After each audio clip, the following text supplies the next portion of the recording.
കോൺഗ്രസ്സുകാരുടെ ഒരു ഗതികേട് നോക്കണേ. ഇപ്പോൾ ജാതി വിവേചനത്തിനെ തുടർന്ന് യൂത്ത് കോൺഗ്രസിൻ്റെ തിരുവനന്തപുരം ജില്ലാ വൈസ് പ്രസിഡന്റിന് വരെ രാജിവെക്കേണ്ടി വന്നു. ശ്രദ്ധിക്കുക, ജാതി വിവേചനം. അതായത് ജന്മി മനോഭാവമുള്ള, കൃത്യമായി പറഞ്ഞു കഴിഞ്ഞാൽ RSSൻ്റെ അജണ്ട മാത്രം മുന്നിൽ വെച്ചുകൊണ്ട് ഒരു പ്രസ്ഥാനത്തെ മുന്നിൽ നയിക്കുന്ന നേതാക്കന്മാരുള്ളപ്പോൾ കോൺഗ്രസിനകത്ത് ഇതല്ല, ഇതിനപ്പുറവും സംഭവിക്കും. കാര്യം, പ്രതിപക്ഷ നേതാവായി ഇരിക്കുന്നത് RSSൻ്റെ അടിമയായ VD സംഗീശനാണല്ലോ.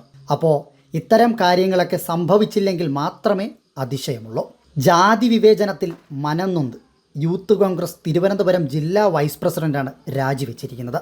SC വിഭാഗക്കാരനായതിനാൽ പാർട്ടിയിൽ പരിഗണനയില്ലെന്നും നേതൃത്വം മാനസികമായി ഒറ്റപ്പെടുത്തിയെന്നും ആരോപിച്ചാണ് ജില്ലാ വൈസ് പ്രസിഡന്റായ വിഷ്ണു AP രാജിക്കത്ത് സമർപ്പിച്ചിരിക്കുന്നത്. പാർട്ടിയിൽ പരിഗണന വേണമെങ്കിൽ ഉന്നത കുലജാതിയിൽ ജനിക്കണമെന്നുള്ളൊരു നിബന്ധനയാണ് സത്യത്തിൽ കോൺഗ്രസിനകത്ത് ഇന്നത്തെ സാഹചര്യത്തിൽ നിലനിൽക്കുന്നത്.